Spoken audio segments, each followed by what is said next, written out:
Hey, happy Friday. This is Craig Beck, the stop drinking expert. Welcome into today's video. And we're going to talk about what happens when you quit drinking. It's something I've talked about many times, but some of these things that I've posted up on my blog today may surprise you. Some of these things that happen when you get alcohol out of your life may seem counterintuitive. They may seem unexpected. So stick with me. We're going to talk about that. Even if you've already quit, this will just be a reminder of why this was a profoundly good decision you made. And also maybe a little teaser, a little forerunner for some of the amazing things that are about to arrive into your life. But before we get into that, can I ask a favor of you? And no, I'm not going to ask you to subscribe to the channel and hit the like button like everyone else does. This is something completely different. This morning, I saw a video by Arnold Schwarzenegger. Maybe you already know what I'm talking about. One of the most powerful speeches I've ever seen. It's up there with Steve Jobs. One of my favorite speeches of all times was by Steve Jobs when he said, "Look, here's the harsh reality. You're going to die. And everything you think you own, you've already lost it because one day it won't mean anything. You'll be dead." And it was one of those speeches that really grabbed me. I was like, wow, that's so powerful. And this morning I got a chance to see another speech like that. And it was by Arnold Schwarzenegger. And it's so beautifully written. It's so powerfully written. I think no matter where you sit on the political fence here, I think it's just worth watching just to see how well this is crafted. Um, so if you go to YouTube, and just do a search, type in Arnold, it'll probably come up straight away. Arnold, you see that it comes at the top, Arnold Schwarzenegger, then the next one, Arnold Schwarzenegger Russia. So click on that. You'll see it's been shared many, many times, myself included. But just scroll down until you get to Arnold's official feed because you want to give him credit for doing this. Here it is, Arnold Schwarzenegger's official YouTube channel. Click on that. Let's give it a like and share it. All right. That's all I'm going to say on it. But please share this video on all of your social media channels. It's his address to the Russian people, saying how much he admires their spirit and their character and trying to explain to them that they're being lied to by Putin. And maybe it will be because of your share that it reaches someone who needs to be told the truth. I just think it's a wonderful piece of work by Arnold Schwarzenegger. And I think we should all do our bit by making this the most viral video that has ever been created. That's it. All right, so let's talk about the amazing things that happen when you get sober. You'll see on the website here, I posted up a blog post this morning that lists a load of benefits that are coming to you when you get this poison out of your life. And I think the most important point to make initially is, quitting drinking doesn't have to be this dramatic event. Quitting drinking doesn't have to be what it used to be. People used to quit drinking when they were kind of confirmed as a full-blown alcoholic, and it was like, it was like scandalous, wasn't it? It was like, oh, have you heard about, so and so? He's had to quit drinking. Oh, he can't handle it. It was this shameful thing, and thankfully that mindset has changed. Deciding to go sober these days is no more controversial, is no more shocking or scandalous than deciding to be vegetarian. It's a lifestyle choice. And certainly in the decade that I've been helping people quit drinking, the stigma around this has changed for the better quite dramatically. When I first started doing this, this was like 2010, something like that, there were virtually no videos out there on YouTube about quitting drinking. And the ones that were out there, they were by doctors and, medical professionals in a white coat saying, well, this is going to happen to you if you don't stop, blah, blah, blah. Now you go and search on YouTube, you'll find kids making videos. There are people on YouTube who have thousands of followers helping people to stop drinking, and they're younger than my son. Yeah, part of me questions how much they really know about the journey of alcohol, because this is not a slow problem. This is not a quick problem, rather. This is not something you develop over a year. Most of us who have this problem have had decades of this ingrained into us. So be careful who you listen to, because you see all these crow's feet and these wrinkles. Yeah, they don't look great, but they come with a lot of wisdom. So, first of all, let's not make this a bigger deal than it needs to be. If you are worried about your drinking, then making that decision to live a sober life, it's not a big deal anymore. Nobody's going to criticize you for it. And the people who do criticize you, yeah, it says a lot more about them than it does about you. It should tell you exactly how in control of their drinking they are. So obviously you're going to feel better. That's a given. Not instantly. In fact, you may even feel worse before you feel better. Don't forget, your body has got used to living with poison in it. It has had to adapt. You know, it's like the air you breathe just changed and became a different gas, and your body had to quickly work out how to survive with this. Imagine then if the air changed back to normal. You wouldn't instantly feel great, would you? Because that's what you used to breathe. For a while, you'd be like, this doesn't feel good.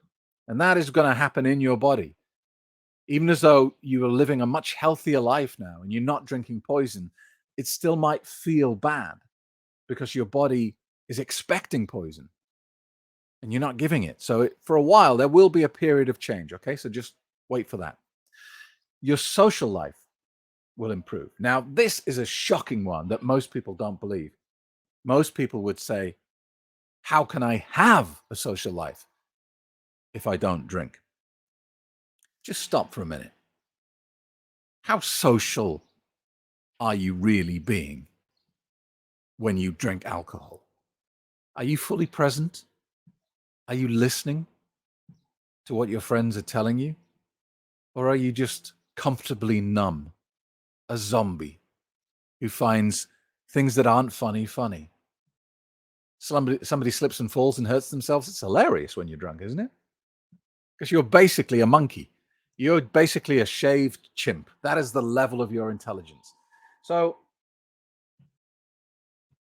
are you really socializing when you're in this zombified state?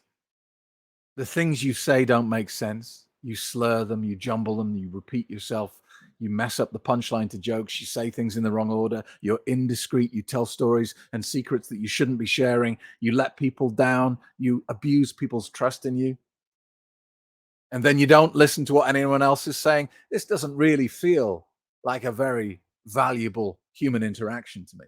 Now, when you get sober and you socialize, you're there. You're in the room. You're listening. That's why it's so difficult to be a sober person at a drunk party, because you're the only one present and you can actually hear the nonsense. You can hear the gibberish, and it doesn't feel like a very rewarding environment for you to be in. That's why, I'm very rarely out past 10 p.m. If I go to a social gathering, I go for a couple of drinks, and when everyone starts talking nonsense, I leave. They don't notice. So your social life improves. That's coming to you. Your anxiety will go down. Now, here's another counterintuitive one, because so many people are drinking alcohol to help with their anxiety, which is a bit like throwing petrol on a fire to try and put it out. Alcohol causes anxiety. Now, it's a bit like the general health and well-being thing. If you have been using alcohol to help with your anxiety, when you stop drinking, it is entirely possible that your anxiety levels go up initially in the short term, because you are no longer sedating yourself. You're no longer drinking an anesthetic.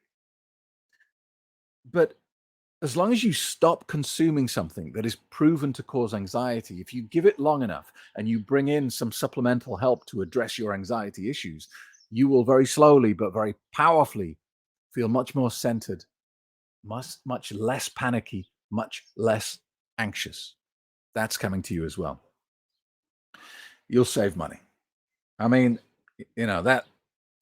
that's a given as well. But how much money? Well, let's work it out. Okay, let's get the calculator out here. So let's say you spend $15 a day on alcohol. What's that? A bottle of wine? So that's $5,475 a year. All right. So for me, I was problem drinking. I had a 2-decade long problem with alcohol. So it's 20 years. But let's be fair. I wasn't heavy drinking for the entire 20 years. I didn't start off heavy drinking. It built up. So let's say 15 years. So let's times that by 15 years. $82,000. $82,000 spent on something that made you ill, destroyed your relationship, caused problems in your career, caused problems with your ability to be a good parent, caused problems all over the place. $82,000. And that's just based on one bottle of wine a day. That is not including the money you spend in restaurants when they 10 times the price of alcohol. That's not including birthdays and Christmas and Thanksgiving and those special treats that you have. You know, I think for me personally, I can double that number because I was drinking 2 bottles of wine a day. I was buying expensive French Bordeaux to try and assuage my, my doubts about my drinking, to make myself feel like I was a wine connoisseur and not an alcoholic. So you could easily double that number for me. But it's a crazy number, isn't it? Imagine if someone said to you today, I'm going to give you nearly $100,000. I bet you could find something better to do with it than buy poison to drink with. Yeah? Physically, you can either spend a fortune on plastic surgery or stop drinking, and you're going to get the same result. You're going to look a lot better, often up to 10 years younger when you stop drinking.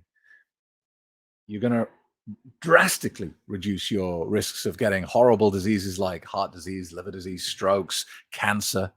And the drop in risk is not a small amount. It's a dramatic drop.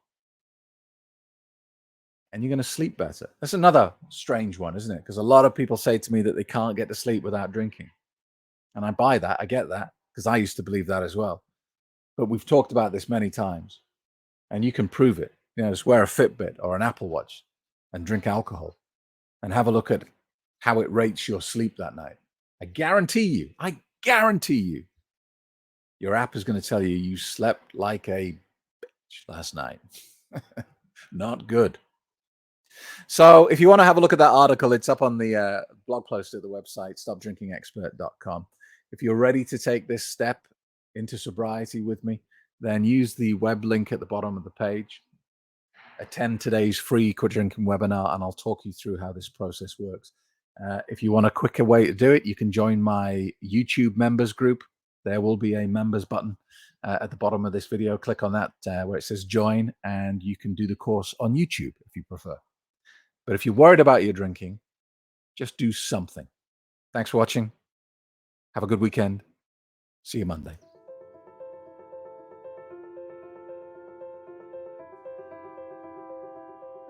And it's the only drug on planet Earth that when you get a problem with it, they blame you and not the drug. That doesn't happen with any other substance. If you think about it, cigarettes. You tell someone you're addicted to cigarettes, they don't go, oh, you dirty smokeaholic. You're a broken, weak-willed smokeaholic. You're going to be a smokeaholic for the rest of your life. They don't do that. They don't give you that label and say, well, that's it. You're broken forever now. I really consider this because it's different. It's different to anything you can find out there, and it gives you real mental freedom from the clutches of alcohol. I had an email about 6 months ago from a lady. She said, I was thinking about joining your course, but then I've just seen that red wine is good for your heart. How do you defend against that, Mr. Stop Drinking Expert? If it's in the meter, right? Yeah, it must be true. I said, well, the defense against it is it's not true. And that's the biggest defense you can always have.